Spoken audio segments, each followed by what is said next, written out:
President Trump issues executive orders to crack down on people in the country illegally and those seeking asylum. Texas leaders say they're ready to help. We'll do whatever it takes. We're here to be a good partner.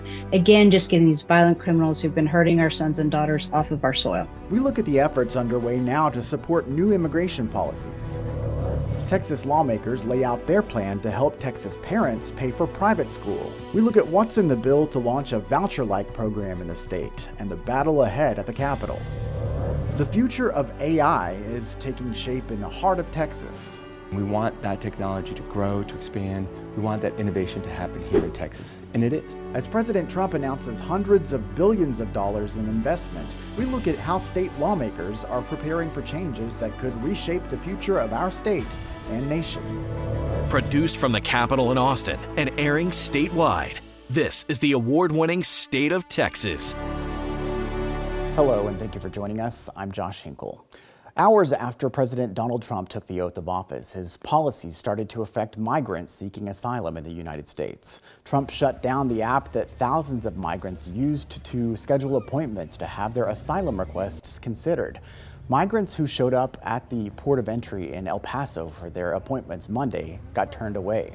Buses used by Immigration and Customs Enforcement continue to drop people off at ports of entry and escort them back into Mexico. That is routine, however, and it's not clear if there is an increase.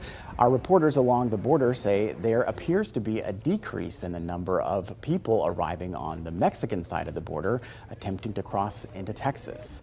Meanwhile, in Ciudad Juarez, across the border from El Paso, Mexican authorities are building giant tent shelters to prepare for an anticipated influx of deportations. The temporary shelters will have the capacity to house thousands of people. The Texas Land Commissioner says the state is eager to help President Trump tighten the southern border. She outlines some of the steps underway as the new White House sets its plan in motion.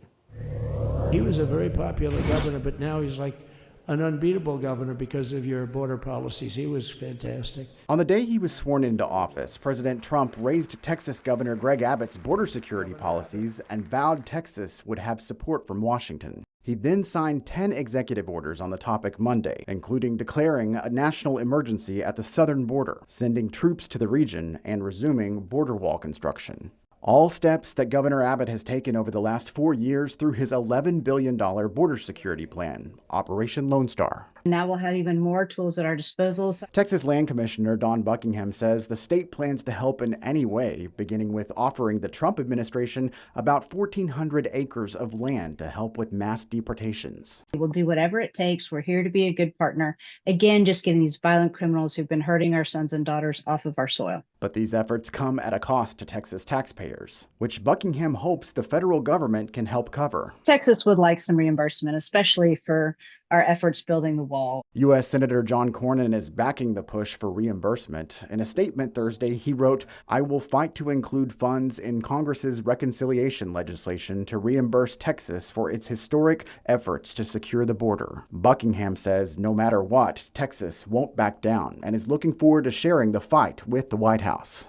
We do look forward to passing a baton to our happy federal partner. Hopefully, Texas will have to spend a lot less in the future as these policies change, these lures that bring people here. And so we're excited. We think Trump is off to an incredibly strong start. We want to go now in depth to what's going on the border since the inauguration. Sandra Sanchez from Border Report joins us now from McAllen near the border.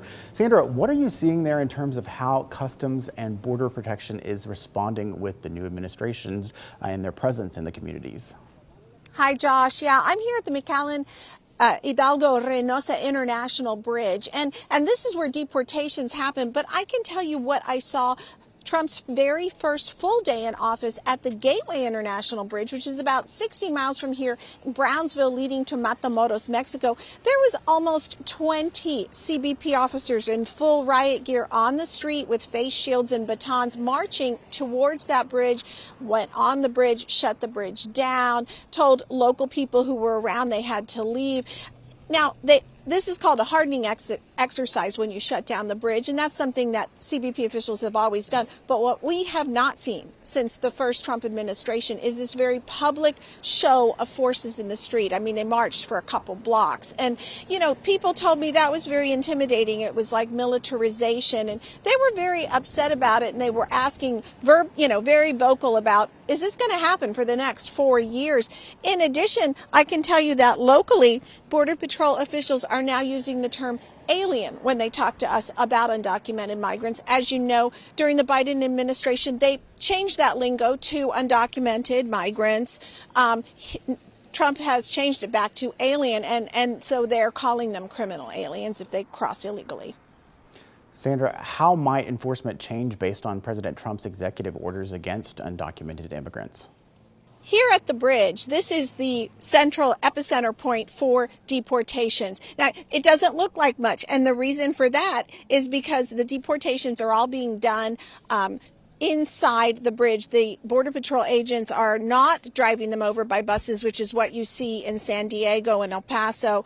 Here, they are physically walking them to the middle of the bridge, handing them over to Border Patrol.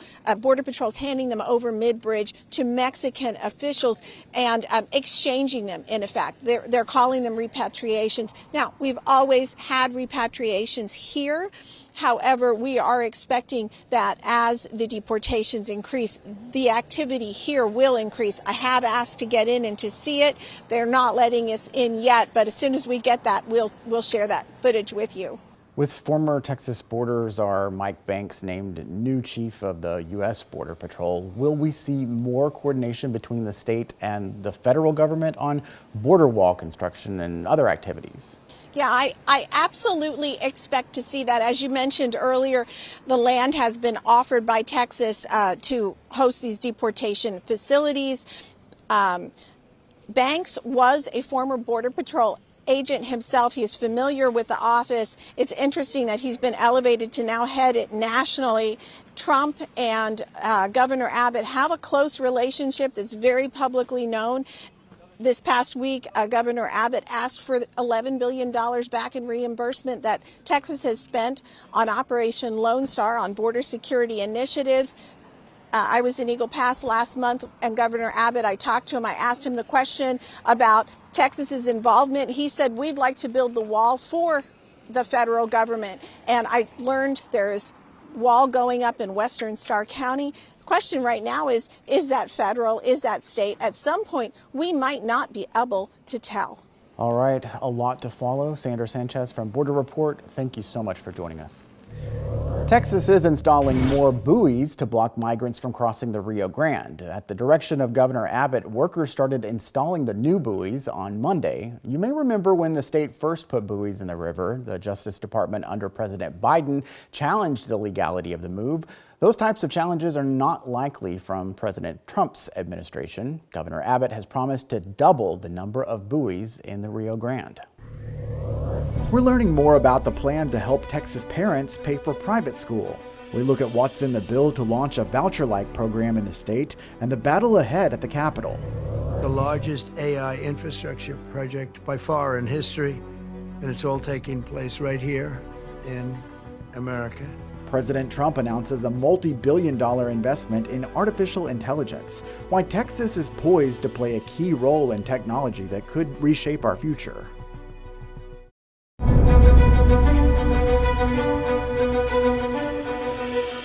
We're learning more about the plan to help Texas parents pay for private school for their children. Senate Bill 2 would create education savings accounts, a voucher-like program. An almost identical plan failed to pass in the last legislative session, but as Dylan McKim reports, supporters believe this time will be different.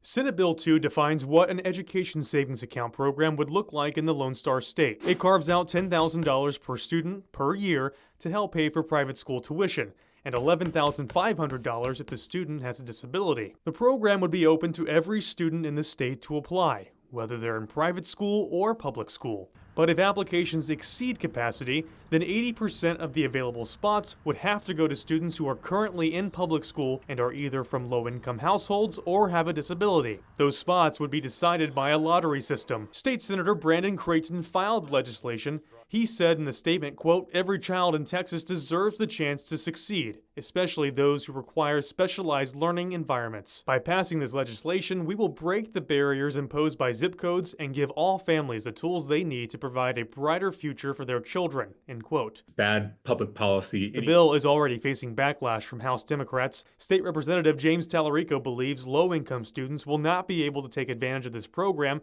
because of a lack of access to private schools in their area or the possibility they may be denied acceptance into a private school. If working class kids can't take advantage of it, then that money goes to wealthy parents who are already sending their kids to private school. Public opinion on ESA programs has been slightly more favorable in years past, but polling by the Texas Politics Project found in this upcoming session, it's not a priority for Texans. There's support there, but it's not something that people are clamoring for. Dylan McKim, State of Texas.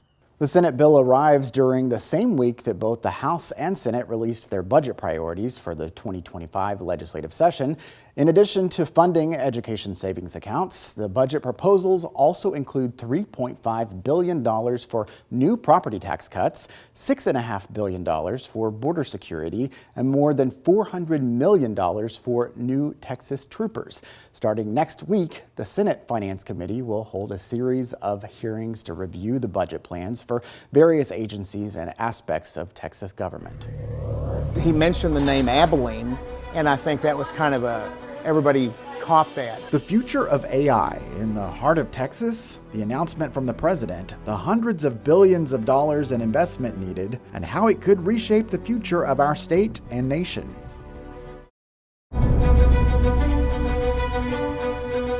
To announce the largest AI infrastructure project by far in history, and it's all taking place right here in America. A day after his second inauguration, President Donald Trump made waves with the announcement of a major project in the field of artificial intelligence. Flanked by the CEOs of Oracle, OpenAI, and SoftBank, the president revealed details about Project Stargate. And Texas will house the start of what could represent the next big advancement in this emerging technology. Oracle CEO Larry Ellison revealed the first part of Stargate will start in Abilene. The whole project could cost $500 billion as it spreads across the U.S., with a pledge of an initial investment of $100 billion. The project will launch at the brand new Lancium campus, a data center originally the site planned to focus on Bitcoin mining. It started as a smaller project back in 2021, 2022. And then it has, progressively just grown. But yeah, no, I mean, I think everyone was shocked in a good way, to see President Trump mention that. And the value of this project is really the tax base for all that equipment, because all that equipment for data storage is valuable.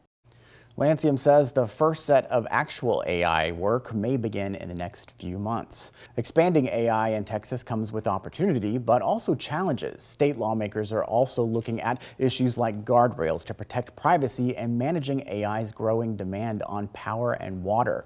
Republican Representative Giovanni Capriglione co-chairs the state's Artificial Intelligence Advisory Council. He spoke with our Avery Travis about how the state is addressing the opportunities and the concerns. So thanks so much for joining us today. Thanks for having me. I appreciate it. We know you have been so focused on artificial intelligence and some of these technologies. You co-chair the state's advisory council. You also sat on a select committee on these emerging technologies. Really interesting report you all released just last fall. Give us the big headlines for people who may not have dug through that. What jumped out to you all about what people should be paying attention to here? Well, first of all, this is an exciting technology, right? And we're using it every single day. We have been for a while, but there's opportunities for us to make sure that it continues to be safe, that it continues to be able to respect our constitutional rights and so on. Same time, you saw $500 billion is a lot of money, right? And we want that technology to grow, to expand. We want that innovation to happen here in Texas, and it is. We've become a leader, a world leader when it comes to technologies and data centers and AI. someday soon quantum computing and nuclear as well. So a lot of exciting things are happening. We knew that this was going to be a big topic of conversation once session gavelled in this year. You filed a really comprehensive bill to try and regulate some of this AI technology and also require more reporting about how it's being used, not only by businesses, but by some state agencies. So what are you hoping that this bill does if passed? Well, a lot of what we learned during our committees, we had a lot of members from the public come in, we had a lot of industry come in, and what we realized is this uses a lot of data, right? There's a lot of information that is being collected. It's going to have a lot of power, right? So on the one hand, we do absolutely want to make sure that it improves our economy here in Texas, that it creates jobs, which we think it will, that it helps improve diagnosis in healthcare, right? That it makes our lives easier to get from one place to another. That being said, we have a fiduciary responsibility to absolutely make sure that when these tools are being used, that we take our constituents' safety in mind. And so a lot of what this legislation tries to do is tries to balance those two things, right? Not be overly prescriptive, but still provide an opportunity for us to create these guardrails. We know that some of those guardrails exist in the form of, as written, administrative penalties. So that could look like punishments for folks who are maybe overstepping. How will you all balance that with the growth that you want to see? Yeah, I mean, at the end of the day, if someone is behaving, if they're doing the right thing, if they have Texans in mind while they're doing that, they won't face any penalties. We don't want to penalize people. We want people to do the right thing. We want these tools to do the right thing. And generally speaking, they will and they have. But what we want to absolutely make sure is that as these companies develop this, as they develop these tools, that they have good governance in place, that they put in procedures to make sure that that's transparent, that it's explainable. How are they doing this? But also making sure that this data that they're collecting about me and you and our kids and our families and friends is protected from attacks, that they keep us in mind first, and that's what's important. One of the big things here that we talk about with these data centers is, of course, they bring jobs, they bring growth. They're also quite the power suck. I know when we talk about the grid, we talked about the water usage. So how do you balance some of the infrastructure needs of Texas with the needs of this growing industry? Well, just over the last few years, of course, we've invested a lot more into the grid, the security, the resilience, the reliability of our grid. But with these data centers, and you said it right, I mean, they're taking incredible amounts of power. We want to be able to make sure that we put steel in the ground and make sure that these generators are available, that the capacity is there going forward. I want to thank Governor Abbott for his leadership in doing that. We have an idea of how much power this might take, so we're going to start working already. Just last session, we had started an energy fund to start this process, and I expect that we're going to continue to go and improve the safety, reliability, and resiliency of our grid. We've said it before today, but the session is just getting started. So thank you so much, Representative, for coming here and making time to talk about one of the most exciting things we expect on the agenda. Awesome, thank you. Thanks for joining us.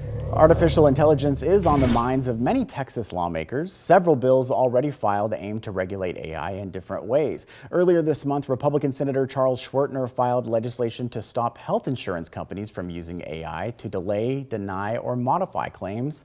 The bill would give the Texas Department of Insurance authority to audit health plans to ensure compliance. In a news release, the senator said, "We simply cannot and should not solely rely on algorithms to understand the complexities and unique needs of patients."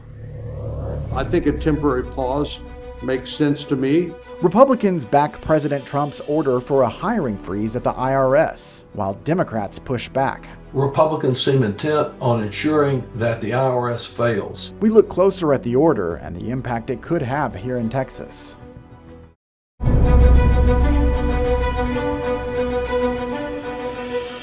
Shortly after taking the oath of office, President Trump ordered all federal agencies to stop hiring, including an indefinite hiring freeze on the IRS.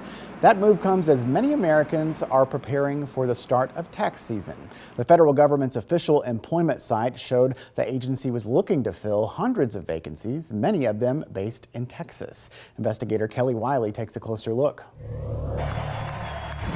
With a quick signature from President Trump, thousands of vacancies federal agencies hope to fill will remain open. Trump's executive order calls for a hiring freeze for almost all federal agencies for 90 days. The only exceptions are positions related to immigration enforcement, national security, and public safety. Under the executive order, the IRS won't be able to hire again until the Treasury Secretary determines it's of national interest to lift the order. U.S. Representative from Texas, Lloyd Doggett, believes the order will further harm the IRS, which, according to a recent report, is already struggling with processing delays for returns and identity theft victims. The Republicans seem intent on ensuring that the IRS fails. The effort being made right at the time that tax season is about upon us will mean that tax refunds arrive late, that tax processing is slow, that the government loses revenue. Texas Senator John Cornyn says it remains to be seen what the impact of the freeze will be. And the president doesn't even have his IRS commissioner confirmed.